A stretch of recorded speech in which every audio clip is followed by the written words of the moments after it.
वेंचणुकेत सगळे उमेदवार हारल्या उपरांत लेगीत तृणमूल काँग्रेसीन गोंयांतलो वावर सुरूच दवरपाचो निर्णय घेतला।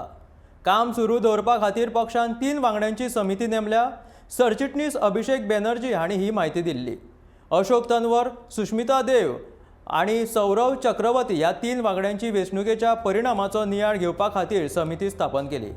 ही समिती पक्षाचे काम चालू दवरतली। गोंया खातीर कितें जाय आनी कितें करप शक्य आसा हाचेर विचार करपा खातीर 26 मार्चाक परिशद जातली। अश्यो परिशद्यो फुडें जायत रावतल्यो। तृणमूल काँग्रेसीत उण्या वेळात तयारी करून विधानसभा वेंचणूक लढयली। पक्षाक यश मेळ्ळें ना तरी गोंयकारां कडेन संपर्क साधलो। तृणमूल काँग्रेस गोंयांत वावर करीत रावतली। पक्ष वेंचणुकेत खंय कमी पडला ताचो विचार जातलो। कार्यावळीची आंखणी जावन वावर सुरू उरतलो।